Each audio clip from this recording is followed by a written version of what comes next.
Pag humanda bisita mga kaigsunan, ang sabi ka po? Ingon din mga kailangan, come and lay your hands on her that she may be healed and she will live. So Jesus mga kaigsunan went with him with Jairus to the house of Jairus mga kaigsunan, and there was a great multitude followed him. Sampai nag-ayon kasi mga kaigsunan sa anak ni Jairus, another great multitude happened. Ni gawas mga kaigsunan, ni adto siya sa dako kaayong baga ng mga katawhan, ug sunod-sunod siya sa mga katawhan ng mga kaigsunan. Pag-abot sa baga ng katawhan, another woman who suffered hemorrhage for 12 long years. Sa baga ng mga katawhan ng kaigsunan, sa daghan kayong kasunod-sunod ni Jesus, dunay usa ka babae nga kaigsunan nga nag-suffer sa iyang dugo. Yung pamilya niya mga kaigsunan wala na kaayuhan. Bisag kinsa na ang doktor na yung atuon, pero wala ang gigapit kaayuhan. Nagulong na lang ang iyang savings mga kaigsunan. I don't think so. During the time, ano pa yung nagpalidya o kapit? Tayo pero para isampong sa mga kawang babae na hemorrhage mga kaigsunan. Bunot. Pero base sa istorya mga kailangan, ang crowd mga kailangan, kanunay na sunod-sunod ng babae. Pag sunod-sunod sa babae mga kailangan, ang iyang tumong mga kaigsunan, nga iyang nahibawan, nga mo-reach siya ni Jesus, because in reaching Jesus mga kaigsunan, maka-angkon siya o higpit nga tayo. Ingon din mga kailangan, a certain woman had a flow of blood and she suffered many things from many physicians. Yet she had spent all that money she had and was a bitter, but wonder grew worse. Nisabot mga kailangan. Patantas, pag-abot niya mga kailangan sa mga crowd niya yung giadto si Jesus, because she thought mga kailangan niya yung pagsunod ni Jesus, grabe yung kapositibo, mamaayon siya. But the moment mga kailangan na naa siya sa crowd, na iya makapot si Jesus, ang iyang nasilatian, iyang mga kailangan, iyang mga katawhan, iyang mga nasa palikod mga kailangan, iya takyatakan siya, nagkaroon sa mga kailangan sa mga tiil sa baga sa katawhan, para lang ma-reach out si Jesus. One reason, mga kailangan, in order for this woman to have a complete healing.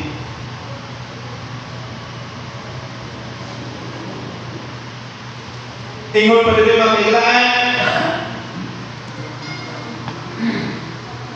ang maong babae, giluha-luhaan, gipakaulawan, tungod sa iya nga kahita. How do you feel mga kaigsunan when Jesus does not hurry to answer your prayer? Kung sa iyong batiyon na sadyana, si Jesus na kailangan, feeling nyo na wala pilit siya yun, kung wala siya ginamo sa iyong mga pag-apo. Kaya ma-feeling nyo na wala yun, na abot-tutok na lang sa pamanin ng iyong pag-apo.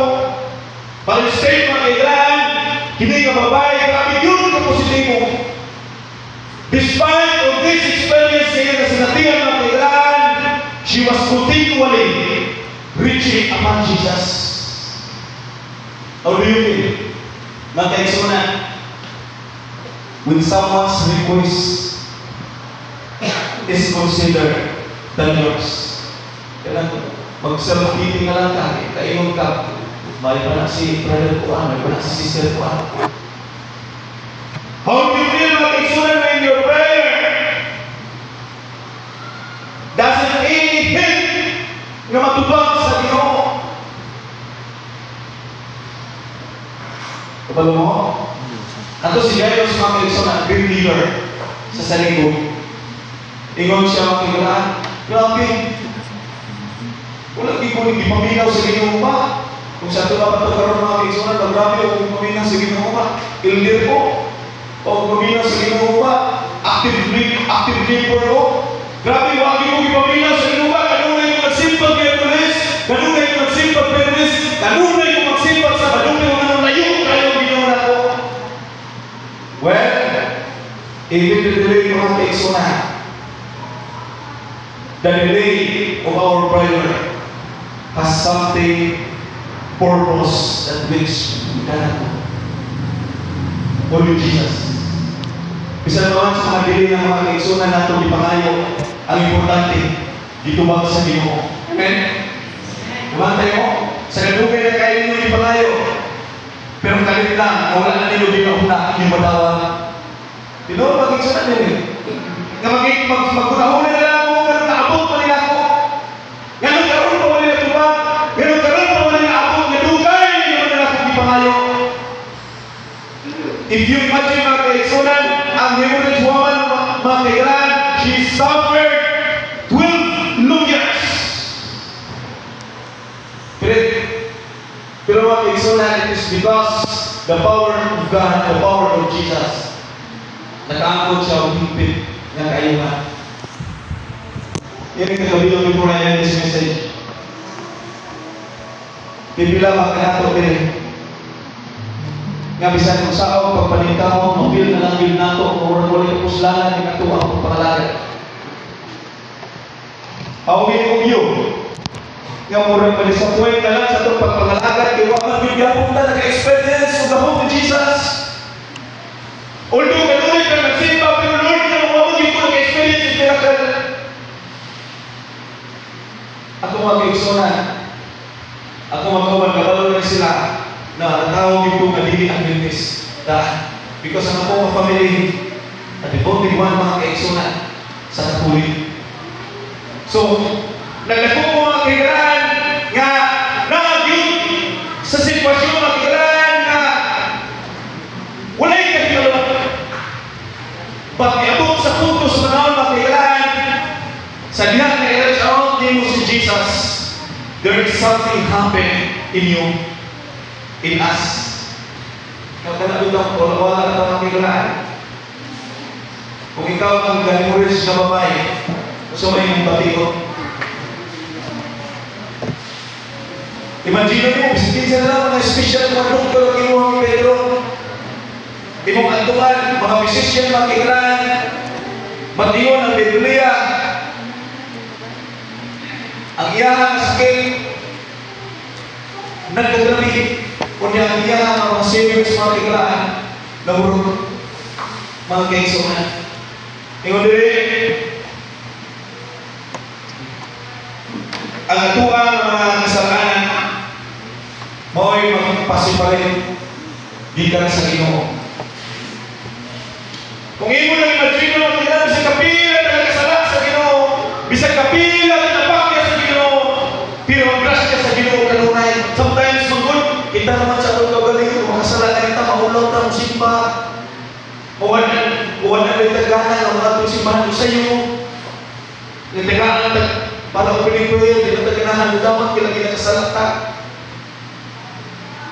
Kung i-imagine niya ang babae na kailangan, the power of God is greater than the issue of this woman. The same as mga kailangan, the power of God, the power of Jesus is greater than the issue that we have. Yan ang magpapakyasan na itong lakaroon. We are blotted out with the blood of Jesus. Unang sagot sa tayo mapakyaso na ikalimutan ng mga kailangan. Dili ka isa rin buhay sa Ginoo. Bisan po sa tayo makasasala yan because we are not perfect. Pero dili ka isa rin buhay sa Ginoo mga kailangan. Bisan unsa makasalbanan na makapaulaw sa iglesia. Bisan unsa makapakyasan ng kailangan na makapaulaw sa atong kalang. Bisan unsa makakibuhan nato na makapawala sa atong pagkatao. There is always Jesus where you are. Dawaton ka niya kanunay tungod sa iglesia. Amen? Amen. Kabantay mga matigalaan, kita maunang karong matigalaan, kita matutusan nato. The moment na makasala, di na ikaulaw diha at umana sa Ginoo. The moment na maulawan ta kay kasala ka kita at tumang isikaw sa kita at tumang member ka kasala ka. Ayaw ikaulaw matigalaan. sa Ginoo. Ganuman. Only Jesus. Mga kaigalaan nga makakaplag ka ug kalinaw. Amen? Ako makiksunan pag-baptize na ko. Kaya wala man ko nakabalo ng bautismuhan ko. Wala akong kabalo ng mga bautismuhan ko. Kaya nabautismuhan naman ko mga kaigalaan na wala yung alaman. Bisa ipakaon ng baboy, wala kabalo, nang dili ipakaon baboy. Pagsimpag sa balo, ako kabalo, nang dili manatapo, nang dili manispo. Ganun sa balo ang simpa, wala akong yung makikila. Pero sa diyan na pag-baptize sa mga kaigalaan, I learned nothing. But this is not the hindrance na magdili ka magpadayon. Sa diyan na nabautismuhan ko, inuproman ko. Inuproman gano'n ko ka na magkahukong kilin ko. Pero pagkakita mo, di ka na sa mga usaka, membro sa iglesia, tingnan mo yung umiinom ka, ikaw marubuto ka. Because I learned nothing. Wala yung sa usaka na reach out na ako para mag-Bible study. Wala yung sa reach out na ako magpabautismo. It's only the expression of the Holy Spirit, mga kaitsunan. But despite of these things, gani, ang may form sa ano? Sa imong ngalan, Brother Joel Tanja. Ano sa mga kasugod nagsimba? Ikaw, or ka na mga pukuhan ng kapalo. Ano sa mga kuhunong kaumbaboy? Ikaw, kuhunong kaumbaboy. Ikaw naman. Pag-baptize mga kailangan, huwag mo kamalungan. And this is what happened. Ano sa kaning ilong, niundang ilong ko. Kamu mga kaitsunan, niundang mo? Ha? Nakala sa mga gulo, forma. Ano sa mga niundang ilong ko, Brother Joel? Ikaw ako di ko niundang. Pero kamu, magkabal mo na, niundang mo ba? Because I learned nothing. But despite of this magbigalaan, this is not the hindrance. Despite of our sins, nga ang nahimo sa Ginoo, this is not the hindrance. Only the grace of God can save. Only the power sa Ginoo magbigalaan, kinahanglan nato maabot. Ang babae na isunod na nagkamot to reach out yes Jesus, but the woman when she reached out the garments of Jesus, kung siya na itabo, nagkaitak pa sa Spanish ni Jesus, nagkaitak pa siya, nakalumano pa siya, nakahang pa siya, wala. It's only the garment of Jesus pag-kaitsunan, but she would have a complete healing of herself. Ito mag-kaitsunan, kung sa kaya ng pangandoy, are we thinking mag-kaitsunan ng atong kabot si Jesus? Bisan pa ba magpangkamang na mag-kaitsunan sa mga pangalagan, pero ang atong tumong lagi, bahala ng lamang sa itong pangalagan, kaya natuang tumong si Jesus. Ayaw lang tawa lang yung migala niya, nakahimura kong kapakyasan. Ayaw lang tawa lang inyong mga member, mga kaitsunan, nakauban ninyo, nakahimong kapakyasan, because dili na ang perform gahong. Dili na siya ang kailangan kung himong gahong. Dili na siya ang himong bilakulong. It's only Jesus who performed power. Mauna ang mga kagagan kayo mga disappointment na ito mga kailangan. Dili na mo yung rason ng dili ka mga lagan yung padayon sa Ginoo. Kaya maulaw na sa itong kauban kaya nagkapakyas ng sala. Maulaw na itong kauban kinalain ko siya na ito. Wala nagkwento na kung nalagay mo ipasay ko. Maulaw na sa itong kauban kaya ganun kanunay kapag makita na sa iglesia kapag makita na sa kasala ka. But in spite of this mga kailangan, let us continually grow in Jesus. Amen? I hope so mga kailangan. Because you and me, pariha mga kailangan na nanigkamot nga makabul na ito sa Jesus. Kung sinita mo sa babae, isikat-sikat na, giluhangan, di pagkaulawan sa baga, nagkatauhan, maglisod ng kamot sa mga tiil, maglisod ng gaginon, unin ang pagdugo mga kailangan, kita mo, nag-airplane mo agis, babaw, na may aso, Pabili, murag yun mga kaigsunan, na grabe kaulaw ang kahimurage ng babae mga kaigsunan, but despite sa iyang experience mga kaigulaan, the only thing that she put mga kaigsunan, or yun, iyang ikapot si Jesus. Let's always remember, enriching Jesus is that easy. Let us always remember, enriching Jesus are so many painful things not to experience. Let us always remember, enriching Jesus so hard mga kaigsunan na makapadayon ka. Let us always remember, enriching Jesus. Pagkaunahuna kasi mong pabalik sa mga tinuod ba na yung ang ibarulan? Mga kaigsunan, I have this message. Akong mama, hasbuna ko, wagin siya nalipan yung nabutismuhan ko. Huwag ko nalugi, nga nabutismuhan ko, niagdan pa mga pinakabulan, mga kaigsunan sa ko na ibaw ang nabutismuhan. Pag Christian, nabutismuhan, nabalo siya mga kaigsunan, pagkabalo niya. Grabe yung pagpakaulaw sa kuha mga kaigsunan one time. Well, gawali ang elder. There was two sermons happened during the divine worship. Mga igsoon, mauli ang nagtuwang ginahimo pagbalik sa Ginoo. Moments after moments, during gawalis puntahan. It was a reminder, kamu mga sabadista, huwag mo yung batakan. Mga yawa ka. Sa iyo ang tulog, moment mo. Pisti mga lamon, mga kanahasin.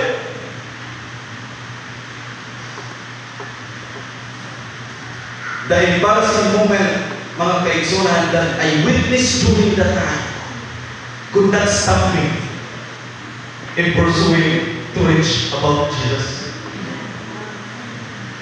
Nahulong ang elder ng wali mga kaigsunan, naminaw mga kaigsunan na niya, dito naglantaw sa kagilikan, pinagwali ko siya dito. Gawas! Pauli! Dito sa Tuparay! Joel! Pauli! A minutes after mga kaigsunan, gawas ko. Ginahinay na kong gawas, kiga-shirt naman ko kay lagi. Wala man ko managin kasi pag yung siya ko managin ko, di makusuktan. Ay, katong sabihan ako mga kaigsunan suot, pang-suot. Gita pa sa pagpangahoy. Kaya nangahoy kong lakon kung si pangkahoy, wala ako sa balay. Ibili na ko nito sa kalot na. Dapit-dapit, lagong simbahan. Simbahan mga kaigsunan. I'll never forget it. Dili ko maulaw musul, dili nyo mga kaigsunan this kind of experience. Because this kind of experience mga kaigsunan, sama usap sa experience na mo'y makapahangin sa pagpatalagan. Paggawas na mo kakigaan, huwag ko kamalo. Doon na sa iandam na nalipa. Aking pagkataas sa kawayan. Kawayan ang binuang ba? Paggawas na mo sa rutahan mga kaigsunan, mga ang I don't think so, kung nahuman pa kung wali sa iwan, wala, basta importante, nahuno. Paggawas sa usultahan ng kaigsunan, human yun sa purtahan, diyan yun sa bapak sa purtahan sa simbahan ng kaigsunan, di ka niya hantod sa pagbalay ang mama, kasunod, buna lang. Praise the Lord. This kind of amazing experience. How would you feel, mga kaigsunan? Sa mga panahon ngayong aning mo sa life. Ngayon mga so easy. Mahimong lang masayon ang tanan mga kaigsunan if there is Jesus always beside us. Amen? Ayaw mo na pray. Maayon ka mga kaigsunan at only sa atong mga balatian. Based experience kay murid sa babae, ang balatian mga kaigsunan nga iyang naangkot. She suffered for 12 long years. But right after nga na-reach out niya si Jesus, she could have complete healing. Same like us mga kaigsunan. Doon tayo daghan ka mga sobrang pas kay murid. Maybe we have a direct sin. Maybe mag-igsunan we have a secret sin. Nga ikaw na gina nakabalo, ang yawa o nagtino. Huwag gina nakabalo, yung mama, huwag nakabalo, yung mga anak, huwag nakabalo, yung mga kapalitihan, isabawan, yung mga kauban, sunod sa iglesia. It's only Satan, Jesus, and you. But despite of these things, dili makoy na sunod para dili na magpadayon sa pagkampo ni Jesus. Ang tawag igsunan nga makaangkon sa ginatawag kong power ni Jesus. Ayaw mo ba rin? Ang ginawa ko panalangin na tanan may gabi, mag-isama ng usawa.